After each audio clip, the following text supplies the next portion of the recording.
BPSC में तो ऐसा है कि प्रीवियस ईयर पेपर्स अगर आप सॉल्व कर लेते हैं तो 90% क्वेश्चंस वहीं से आने हैं। 10 घंटे से ज़्यादा फिजिकली आप अगर मेजर करके पढ़ोगे क्लॉक से, बहुत टफ है। लॉन्ग टर्म आप 1-2 दिन पढ़ सकते हो, लेकिन लॉन्ग टर्म में आप कंटिन्यू नहीं कर सकते हैं। मैं बोला कि आप मेजर करो, अगर आप बीच में 5 मिनट के लिए ब्रेक ले रहे हो, कहीं जा रहे हो, आप फ्रेश होने के लिए जा रहे हो या नाश्ता, उसको ऑफ कर दो क्लॉक, वो आप पढ़ नहीं रहे हो, उस तरह करके तब आप बताओ कितने घंटे पढ़ रहे हो। तो इसको आप एनसीईआरटीज़ की बुक आप अच्छे से पढ़ के रिवाइज करिए, 10-15 बार रिवाइज कर लें, उस पर क्वेश्चंस कर लें, तभी आप जाकर कुछ बुक्स जो आती हैं सिविल सर्विसेज की उसको पढ़ें। अगर आप एनसीईआरटी नहीं पढ़िएगा तो बहुत छोटी छोटी चीज़ में आप माइनर मिस्टेक्स कर सकते हैं एग्जाम के समय में। किसी ओकेजन, किसी पार्टी फंक्शन कहीं नहीं जाता था, सिर्फ अपना पढ़ाई। हम सोचे तो थोड़ा बाहर जाएगा तो थोड़ा मूड फ्रेश होगा, फिर भी कहीं नहीं जाता था।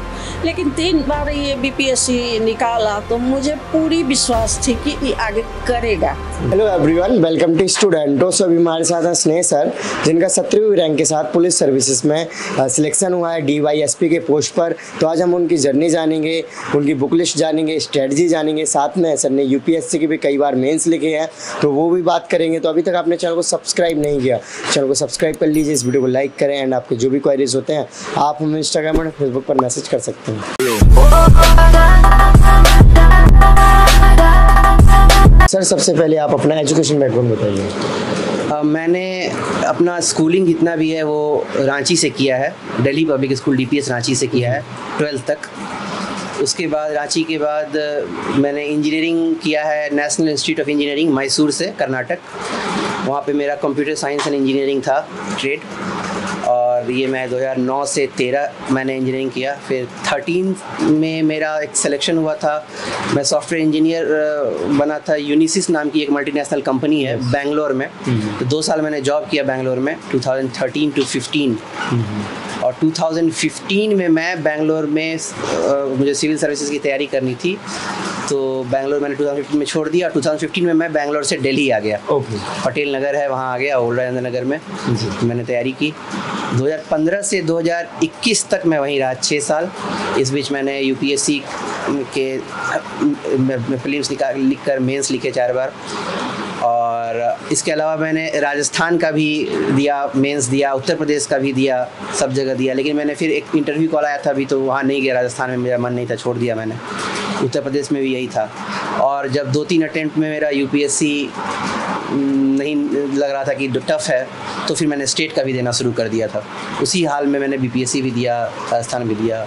राइट सर, एक जो कॉमन चीज़ मैं अभी अपनी इंटरव्यू के दौरान करता रहता हूँ, जितने भी एक अच्छे बैकग्राउंड से या फिर अच्छी फैमिली एजुकेशन बैकग्राउंड से हो या फिर इकोनॉमिकली जिनकी कंडीशन अच्छी होती है, वो स्टूडेंट अधिकतर प्राइवेट जॉब करते हैं आफ्टर ग्रेजुएशन या ग्रेजुएशन के साथ साथ। देन उसके बाद वो कोई ना कोई गवर्नमेंट एग्जाम्स की प्रिपरेशन करते हैं, जैसे सिविल सर्विसेज, और उसके बाद उनको सफलता भी मिलती है।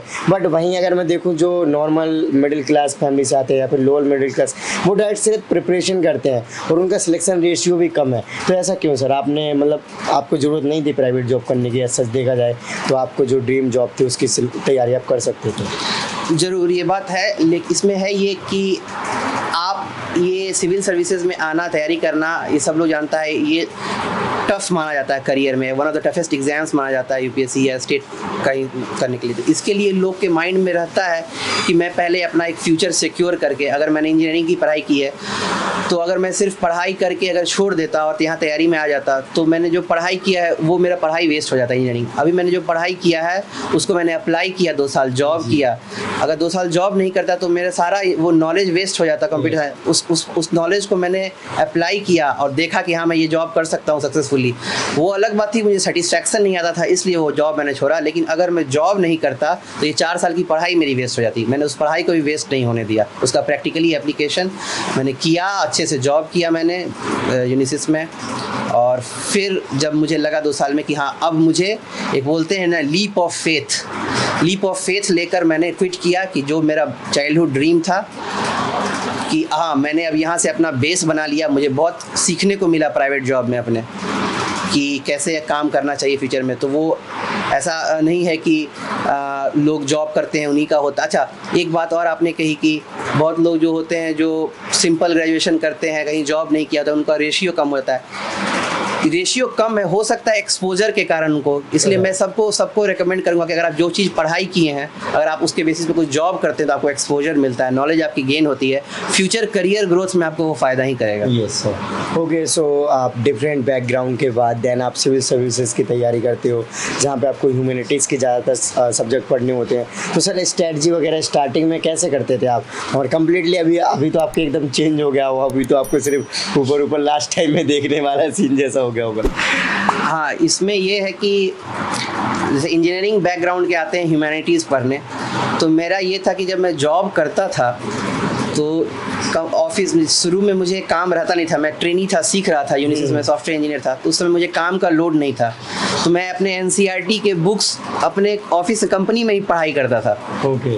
तो उससे मैं इंजीनियरिंग बैकग्राउंड का था, तो मुझे लगता था कि ह्यूमैनिटीज़ की जितनी भी हिस्ट्री ज्योग्राफी है मुझे वहीं पर जॉब करते समय ही कवर कर लेनी चाहिए, तो मैं वो हर शाम वही स्टार्ट कर दिया था। ऑफिस में भी जाता था तो 2-3 घंटे मुझे काम नहीं था तो मैं वहाँ ऑफिस में ही पढ़ लेता था, बेंगलोर में घर आता था तो वहाँ पे भी पढ़ लेता था। इसे धीरे धीरे मेरा ह्यूमैनिटीज़ के प्रति अट्रैक्शन भी मुझे फील हुआ, और ऐसा नहीं था कि इंजीनियरिंग से डायरेक्ट आ गया, क्योंकि मुझे जानना था कि मैं जान रहा था कि मुझे ऑप्शनल भी ज्योग्राफी रखना था, इसलिए मैं धीरे धीरे अपना इंटरेस्ट उसमें बनाने लगा, और 2 साल के अंदर मेरा ह्यूमैनिटीज़ में पूरा इंटरेस्ट डेवलप हो गया था। ओके, सो अभी की तैयारी बताइए। नॉर्मली आपको काफ़ी एक्सपीरियंस हो गया होगा कि जो एक एस्पिरेंट है, अगर वो बीपीएससी की तैयारी करता है और यूपीएससी की भी करता है साथ में, या फिर कोई भी अदर स्टेट से भी हो, जैसे यूपीपीसी इसकी साथ में कर रहे हैं, तो क्या उनको स्टार्टिंग में ही, जैसे आपने बोला 2-3 अटेम्प्ट मैंने दी यूपीएससी के, फिर जाके मुझे लगा कि दूसरा ऑप्शन भी देखना चाहिए, तो सर ऐसा करना चाहिए आपकी तरह?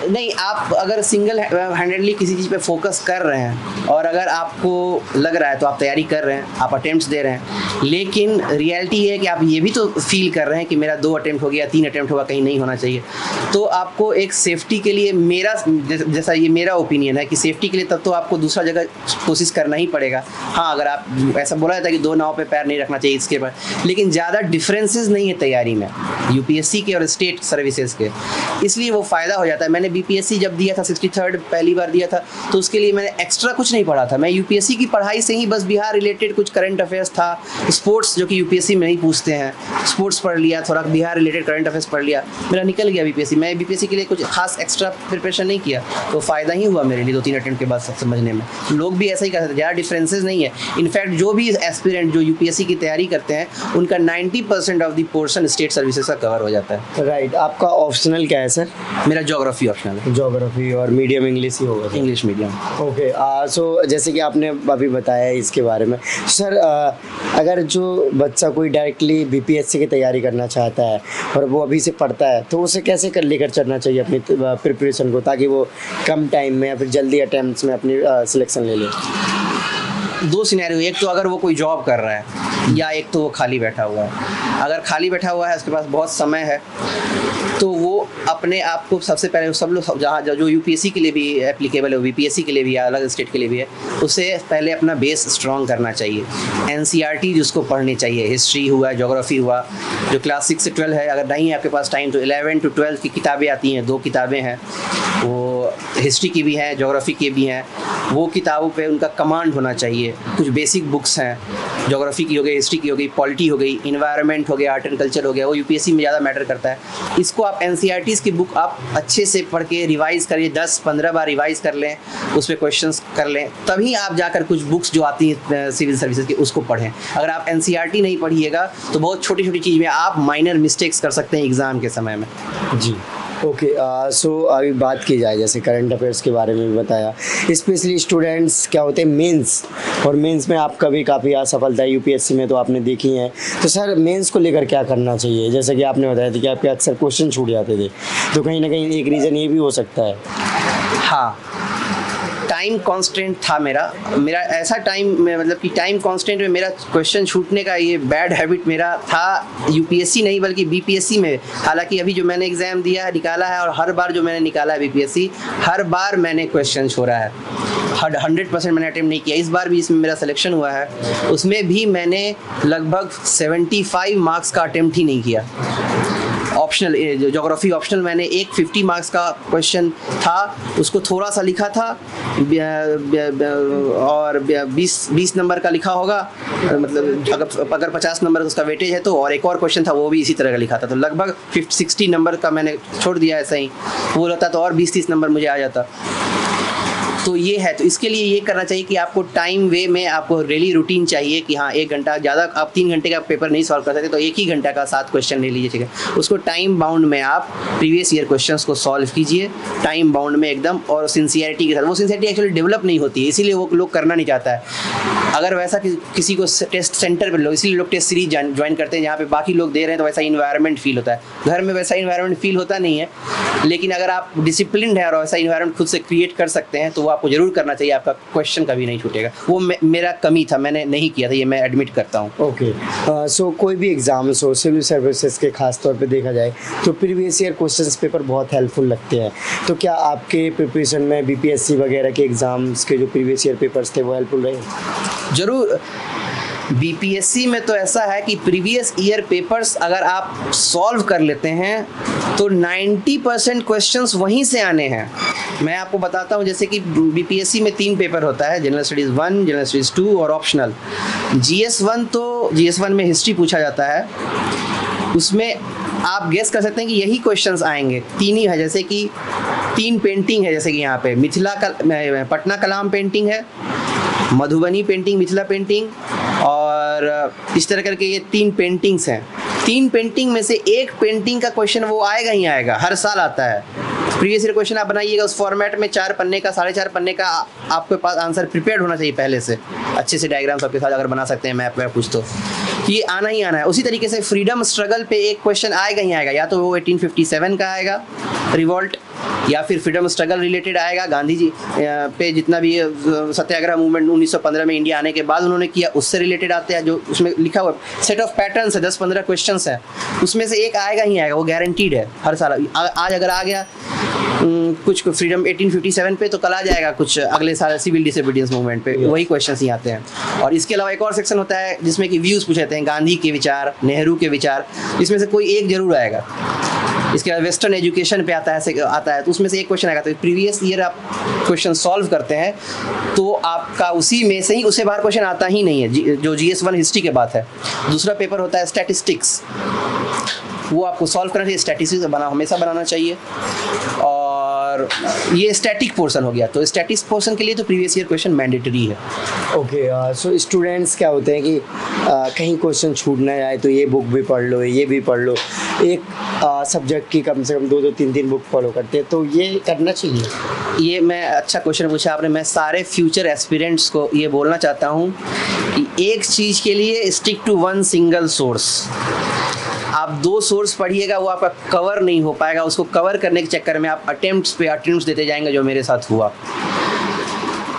मेरे सर भी थे, बोलते थे कि हाँ, वो फीलिंग आता है कि मुझे 100% नॉलेज होना चाहिए, तभी मैं जाके एग्ज़ाम लिखूंगा। आपको प्रोफेसर बनना नहीं है, आपको एग्ज़ाम निकालनी है, उतनी ही आपको नॉलेज होनी चाहिए कि जो एग्ज़ाम निकल रहा है। आपको 100% सारा कुछ नहीं पढ़ना है।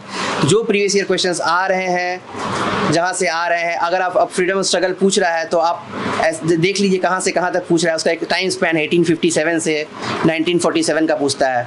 अब अगर आप पुराना ट्राइबल रिवोल्ट पे पूछता है, जैसे बीपीएससी में ये जो मुंडा रिवोल्ट हुआ था, और फिर क्या कहते हैं संथाल रिबेलियन हुआ था, इसी 2 पे से कोई एक क्वेश्चन पूछेगा ट्राइबल मूवमेंट पे, इसके अलावा कोई क्वेश्चन नहीं पूछेगा। अगर आप 1760 का सन्यासी रिबेलियन पढ़ के जा रहे हैं तो आप गलती कर रहे हैं। नॉलेज के लिए बहुत अच्छा है जी।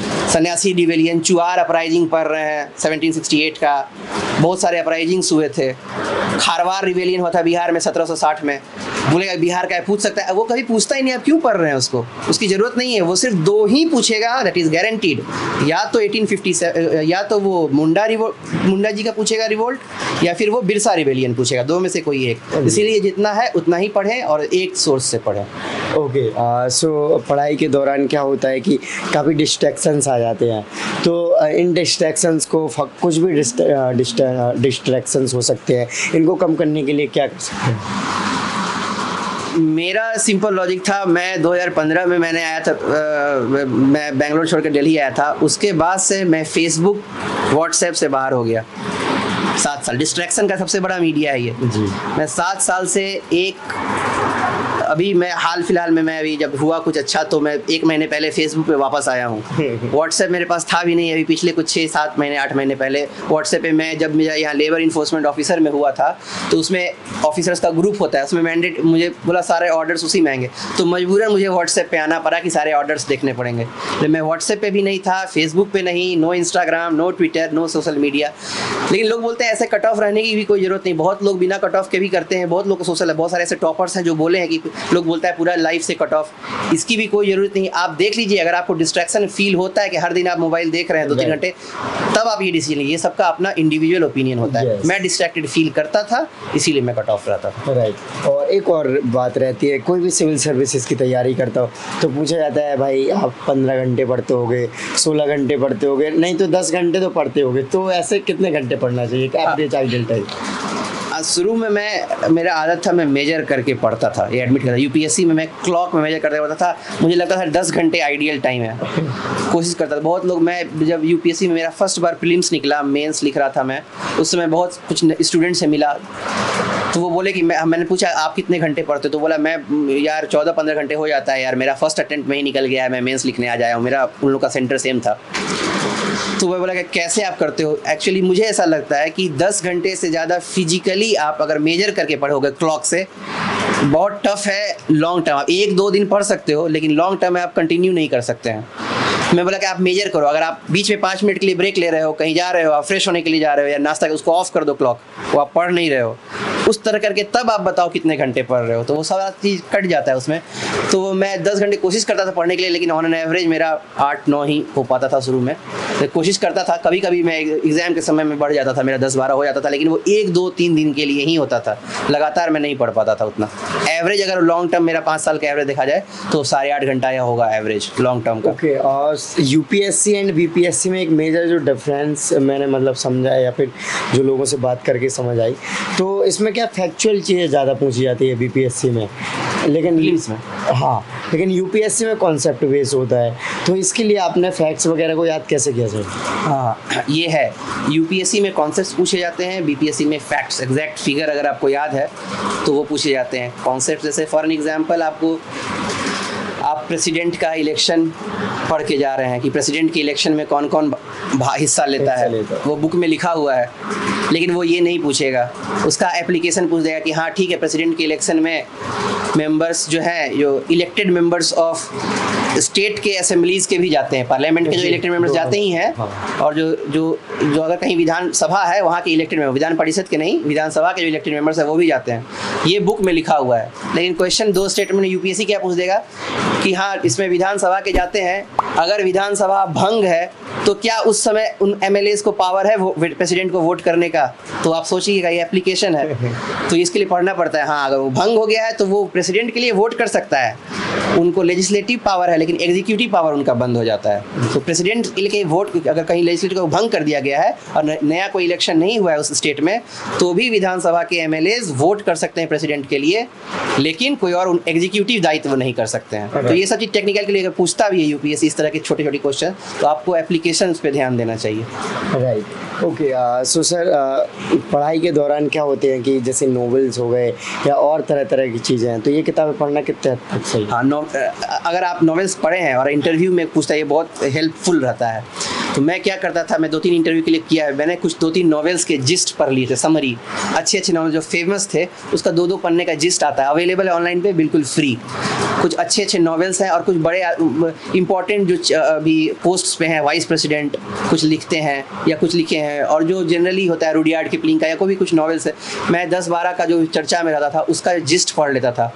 उससे आपको लगता है कि हाँ ये लड़का डायनेमिक है और इसको वाइड पर्सपेक्टिव है कि वहाँ क्या बोला, क्या लिखा। उससे आपको एस्से में भी, आपको एस्से का जो इंट्रोडक्टरी पार्ट है उसको लिखने में बहुत फ़ायदा होता है। मुझे फ़ायदा होता था, मैं कोई भी एस्से था तो कहानी से शुरू करता था, किसी नॉवेलिस्ट के कहानी पर बेस्ड। एक था क्रीटो का नॉवेल मैंने पढ़ा था, जो कि सोक्रेट्स पर लिखता है कि कैसे प्रिविलेजेस अगर किसी को मिला है तो उसको अपने प्रिंसिपल्स के साथ ही उसको प्रिविलेज को दायित्व करना चाहिए, अगर प्रिंसिपल्स उसका चला जाएगा तो प्रिविलेज भी खत्म हो जाएगा। वो एक क्रीटो का नॉवेल था, उसका जिस मैंने पढ़ा था, जो कि मुझे यूपीएससी के एस्से मैंने लिखा भी और मुझे इंडिया में one of the highest marks आया।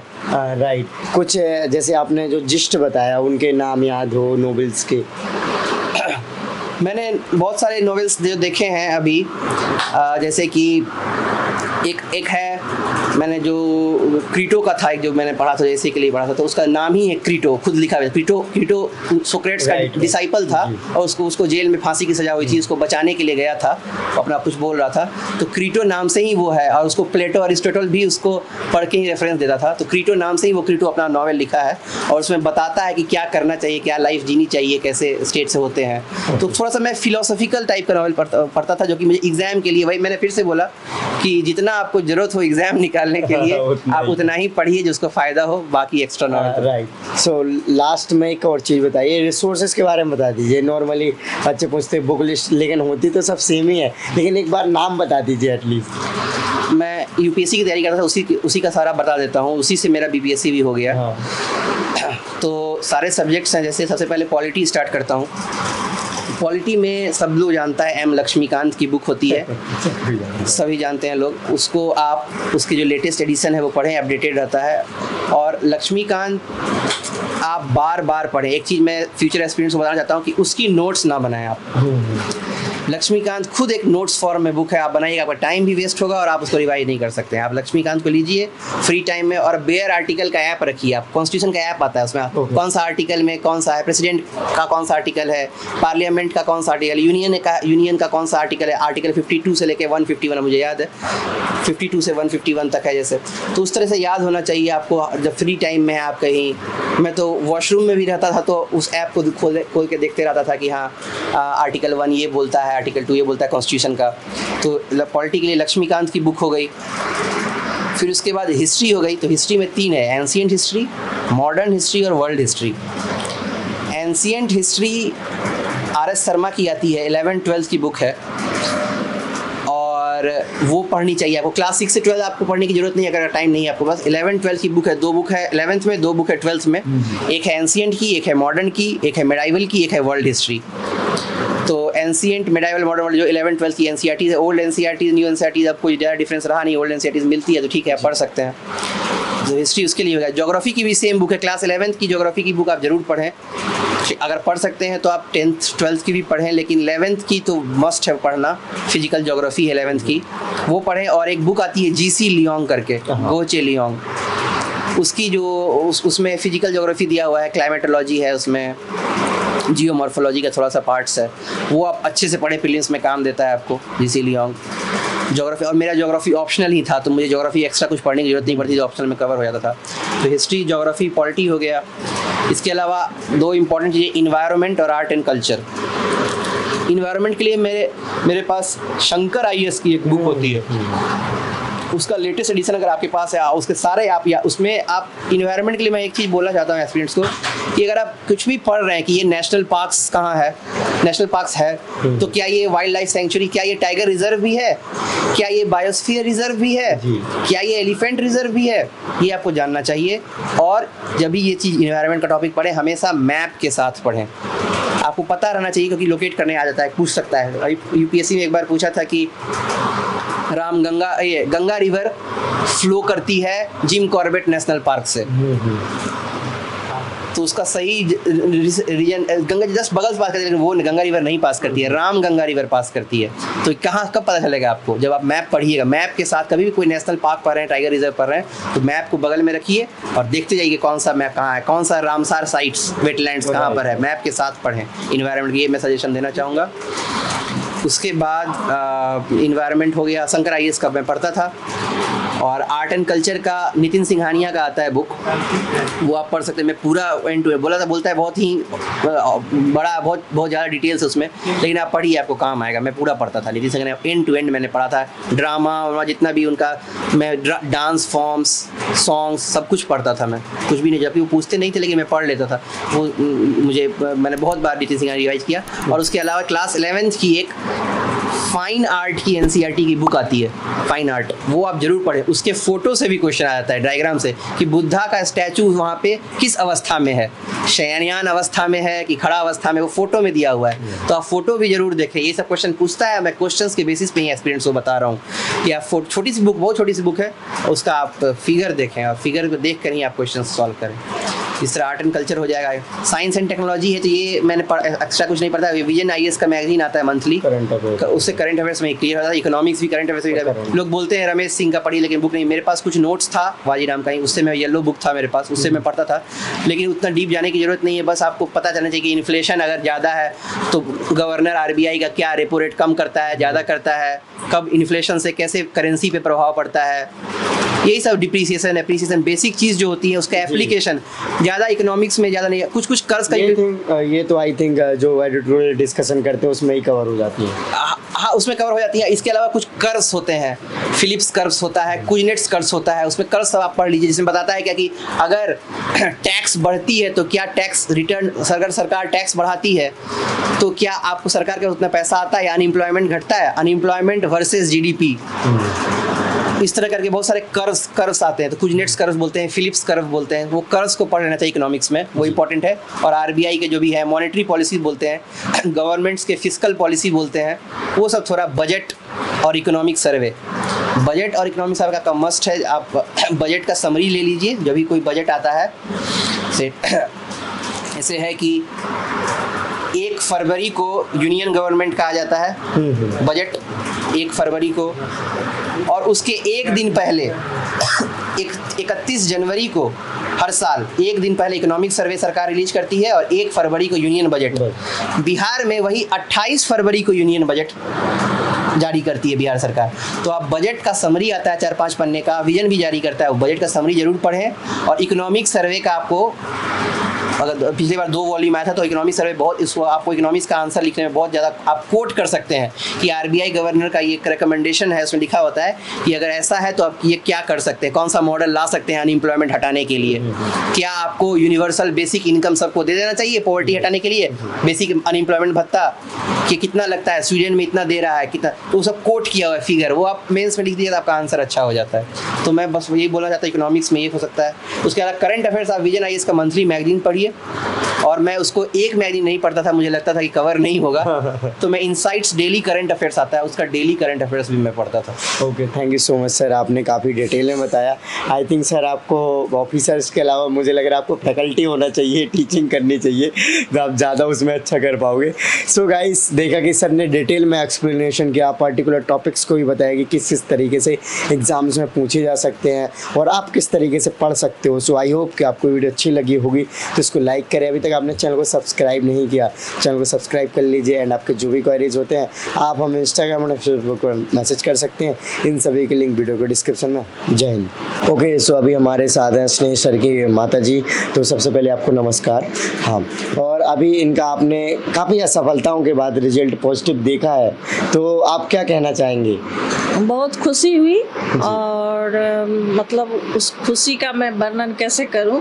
जिस समय स्नेह के पिता बोले, पापा बोले कि आंसू स्नेह कंप्लीट कर गया है, मैं उस समय कुछ कर रही थी, तो फिर मैं यहाँ आकर के पूछी क्या बात है, तो ऐसे कंप्लीट किया। उसमें मेरा एकदम मन एकदम ये हो गया कि क्या मतलब, उस समय स्नेह था ही नहीं, शायद नीचे गया था।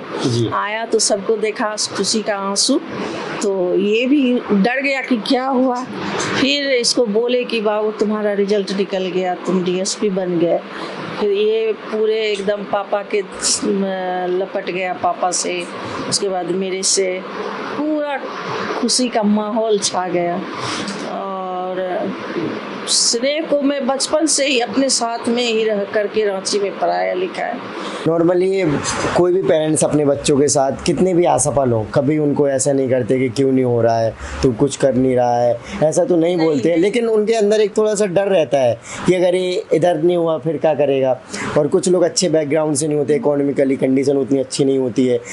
लेकिन आप क्या कहना चाहोगे कि उनके अगर असफलताएँ आती हैं, जैसे आपने भी बहुत सारी देखी हैं, तो उन्हें किस प्रकार से अपने लड़के या लड़की की मदद करनी चाहिए, उनका मोरल अप करने की? उसको हमेशा मतलब प्रोत्साहित करते रहना चाहिए किसी भी माँ को। हमेशा बच्चों के साथ ये असफलता हो गया तो तुम असफल हो गए, आगे की देखो। कभी भी मैं अपना धीरज नहीं खोया और ना ये खोया कभी धीरज। बहुत आज्ञाकारी, बहुत ही, कहीं भी किसी ओकेजन, किसी पार्टी फंक्शन कहीं नहीं जाता था, सिर्फ अपना पढ़ाई। हम सोचे तो थोड़ा बाहर जाएगा तो थोड़ा मूड फ्रेश होगा, फिर भी कहीं नहीं जाता था। लेकिन 3 बार ये बीपीएससी निकाला तो मुझे पूरी विश्वास थी कि ये आगे करेगा। इस हम अथी से कभी भी मुंह मतलब मेरा मलिन नहीं देखा और इसको भी मलिन नहीं होने देते थे कि तुम ऐसा करो, अभी क्या है तुम और करोगे, अभी तो 3 बार तुम बीपीएससी का एग्जाम दिए हो, तीनों में तुम निकाले हो तो आगे भी निकलेगा। इसलिए और भगवान पर भरोसा, भोलेनाथ पर हम पूजा करते हैं, तो भोलेनाथ पर हमेशा विश्वास रखते हुए मुझे लगता था कि मेरा बेटा करेगा, निश्चित करेगा, ये हमेशा मतलब मन में रखते थे। और कभी मतलब मेरा मुंह नहीं होता था कि आज ये भी नहीं हुआ, इसमें नहीं हुआ। कुछ लोग भी पूरे कहते थे कि इसने जैसा इंटेलिजेंट नहीं हुआ। अरे होगा, क्यों नहीं होगा, होगा। लेकिन आज ये सफलता देखकर मैंने बता सकती हूँ कि मुझे कितनी खुशी है। मुझे मतलब लगता है कि मैं क्या करूं क्या ना करूं, और मतलब इसी सोच में हमेशा रहते हैं कि ये इतना बड़ा निकाल लिया। अब जो है पापा की थी, पापा 2 साल ही रिटायरमेंट का हुआ है कि ये पापा के पर आ गए, जगह पर आ गए। तो लगता है कि ये जगह मेरा खाली नहीं होने वाला है, ये हमेशा भरते ही रहेगा, आगे जनरेशन में भी फिर भी भरेगा, यही हम उम्मीद लेके चलते हैं। क्योंकि इसके पापा बने, फिर ये बना, अब आगे भी बनेगा, इसलिए इस उद्देश्य से चलते हैं। और सभी मतलब से यही कहते हैं कि अपना धीरज नहीं खोना चाहिए, ना बच्चों को कभी टूटने देना चाहिए। बच्चों को हमेशा प्रोत्साहित करना चाहिए कि हाँ बच्चा ये करेगा, वो करेगा। इसलिए तो मेरा बेटा, मैंने क्या इसका मतलब ये बखान करूँ मैं, सो बहुत ओबीडियंट लड़का है। पढ़ाई में भी उसी तरह, आज्ञाकारी भी उसी तरह, मतलब जो चीज़ में इसको कहिए सब में हाँ।